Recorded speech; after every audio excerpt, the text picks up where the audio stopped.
ሓደ ግዜ ሓደ ሕማቕ ስምዒት ንህይወትና ከም ዝጥምዝዛ ንርኢና። እዚ ስምዒት ድማ ቅንኢ ይበሃል።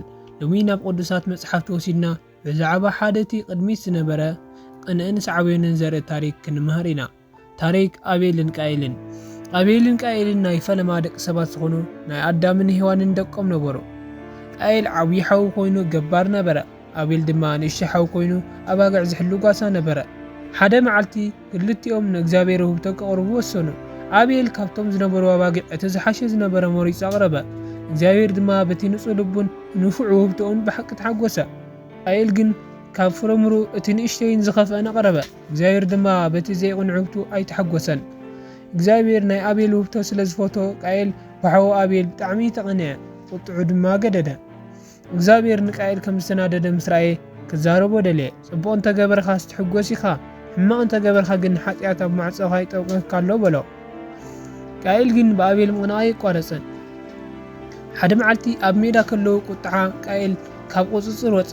ቃየል እምና ኣልዒሉ ንኣቤል ወቕዖ። እቲ ውቕዒ ድማ ብጣዕሚ ስለ ዝገደደ ኣቤል ወዲቑ ሞተ። እግዚአብሔር ንቃየል ኣቤል ሓውካበይ ኣሎ ኢሉ ምስ ሓተቶ ቃየል ድማ ኣይፈልጥን እየ ኣነ ዶ ሓላዊ ሓወ እየ ኢሉ መለሰ። እግዚአብሔር ግና እቲ ዝኾነ ነገር ይፈልጥ ነበረ።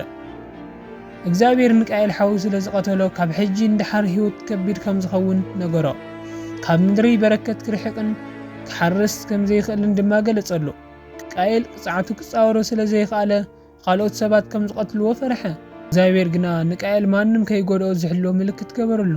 ቃየል ድማ ካብ ቤተሰቡ ርሕቕ ናብ ዝበለ ኖድ ዝተባሃለ ቦታ ኸይዱ መንበር ጀመረ። ታሪክ ኣቤልን ቃየልን ብዙሕ ነገር የመረና እዩ። ቅንዕን ቁጣዕን እንተዘይተቆጻጸርናዮም ናብ ከቢድ ጥፍኣትን ገበንን ክመርሑና ከም ዝኽእሉ የርእየና። ንኻልኦት ሰባት ጽቡቕ ክንገብር ቅንዓት ዘይኮነስ ቁንዓት ክንኸውን የዘኻኽረና። እዚ ታሪክ ቅንኢ ዝኣመሰሉ ሕማቕ ስምዒታት ንህይወትና ክቆጻጸርዋ ክንፈቅድ ከም ዘይብልና የርኢ። ሓደ ሰብ ጌጋ ምስ ገበረ እውን እግዚአብሔር ንምሕላይ ከም ዝደሊን ንዓና ከም ዘይርስዓናን ድማ ይምህረና። እዚ ቪድዮ እስካብ መወዳእታ ስለ ዝተኸታተልኩምና የቀኒየና። እዚ ቪድዮ ተፈቲኹሞ ላይክ፣ ሰብስክራይብ ምግባር ቤተሰብ ይኹኑ። ኣብ ቀጻሊ ብኻልእ ቪድዮ እስካብ ንራኸብ ሰላም።